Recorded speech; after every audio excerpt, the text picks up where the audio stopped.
depois dos 3 anos e meio, no pensamento tradicional que nós temos ouvido aí, ao longo desses anos, a noiva sai dos 3 anos e meio e vai para um paraíso cheio de anjinhos, com as suas asinhas, borboletinhas voando.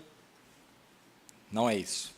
Tem um período de tempo entre o final da tribulação e o começo do milênio. Tem algo acontecendo ali. E é esse quadro de Daniel 7, é um período que acontece um juízo. E se chama terceira vinda. É o período da terceira vinda. A segunda vinda foi um longo período. A terceira vinda também tem um período ali. Tem algo sucedendo ali.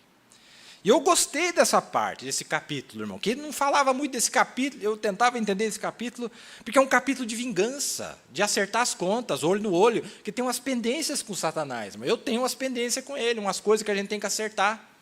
Você também não tem? Nós vamos ter que acertar com ele, por quê? Não é? E nós vamos acertar, não é? Agora, veja bem, tem mais coisa aqui. Nota, irmão, é verdade. Lembre-se, quando Jesus veio em Daniel, ele veio ao ancião de dias. O ancião de dias cujo cabelo era branco como a lã, que significa que ele era um juiz. Como todos os juízes vestem uma peruca de lã branca. Juízes, você nota que ele estava cingido lá em Apocalipse, aqui em cima, no peito. Não como o sacerdote que se cinge na cintura.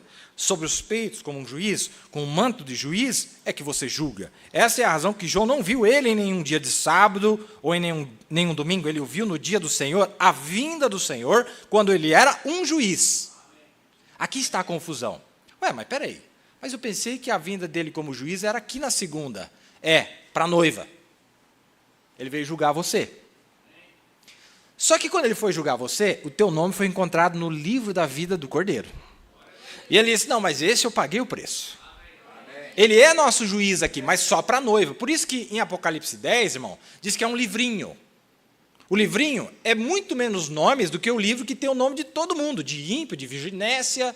Então ali é um livrinho que o profeta disse que o livro da vida do Cordeiro é uma seção que existe dentro do livro da vida. Uma seção bem pequena. Então, aqui na segunda vinda, ele abriu essa pequena sessão.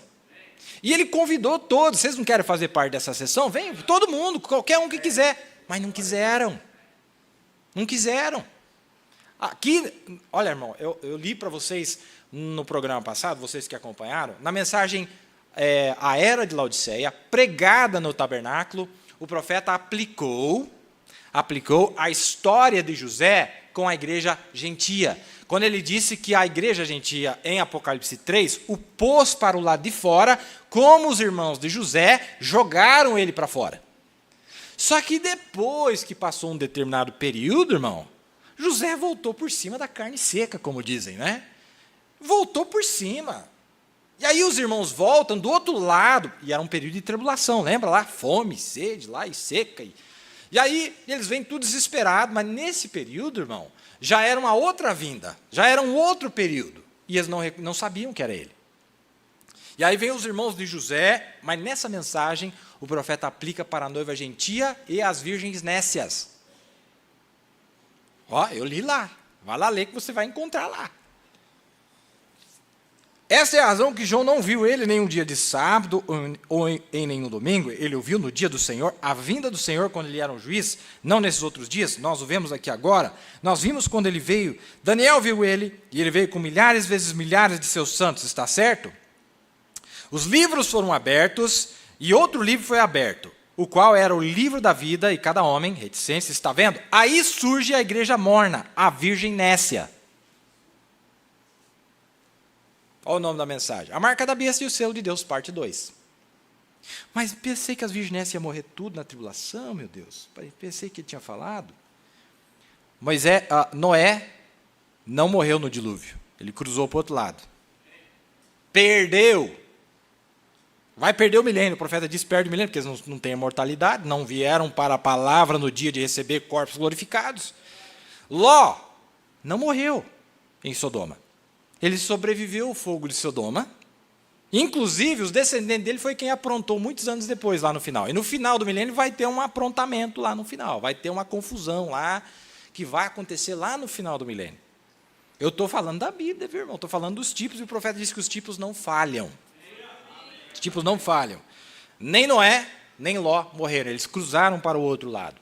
Leia a mensagem Futuro Lar que você vai entender. Irmão, tem muita coisa que foi arrumada com a abertura dos selos. Muita coisa que o profeta falava antes dos selos, com a abertura dos selos veio à luz. Veio a luz correta. E a coisa foi se mostrando. No 7º selo, ele mostra para nós que nem sequer Dan e Efraim morrem no período da tribulação. Eles não morrem, porque eles aparecem lá no milênio e depois são purgados, e eles representam, que é o tipo das virgens nécias aqui para os gentios. Estou falando o que ele disse. Mas tem hora que esses carteiros, coitado dos carteiros, ele só vai entregar um recado e vai levar a pancada para você. Mas não fui eu que mandei o recado. Eu só estou entregando a carta para o senhor. É que, às vezes, o carteiro é tão fã do que mandou a carta que eles percebem, né? É esse que é o problema, né? Aí apanha junto, né? Tem problema. Aí surge a igreja morna, a virgem nécia. Aqui estão os verdadeiros com ele, vindo da glória depois de estar nas bodas do casamento. E lá tinha o pecador. O trono branco o juízo foi estabelecido, o juízo do trono branco.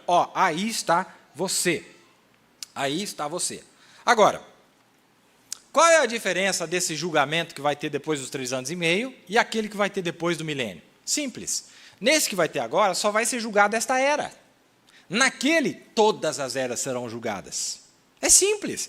Mas, irmão, Deus não muda. O procedimento dele aqui é o mesmo procedimento lá. A diferença é que ele não vai chamar todo mundo aqui para ser julgado, porque ainda faltam 1000 anos para se concluir da história, aí vai vir era por era. Mas aqui, irmãos, nós vamos regressar aqui para julgar o mundo no qual nós vivemos. Nós somos especiais. Nós somos diferentes dos demais. Nós estamos na pior. Irmão, Pedro perguntou, mas nós estamos se lascando tudo aqui, que perdemos tudo, o que nós vamos receber? E nós viemos em Sodoma, irmão, nós estamos aqui dentro dessa sujeira. Aqui não é bom viver, de nenhum ângulo que você olhar. Deus falou, não tem problema não, o galardão vai ser maior. Eu vou dar algo especial para vocês. Lembra que Benjamim recebeu uma porção 5 vezes a mais do que os irmãos? Benjamim também representa o remanescente aqui da igreja gentia. José deu para ele 5 vezes a mais do que os seus outros irmãos. Também representa a igreja. Irmão, eu creio em toda a palavra tem que se aplicar tudo para nós, é tudo nós. Jesus Cristo mesmo ontem, hoje e eternamente tem que se aplicar.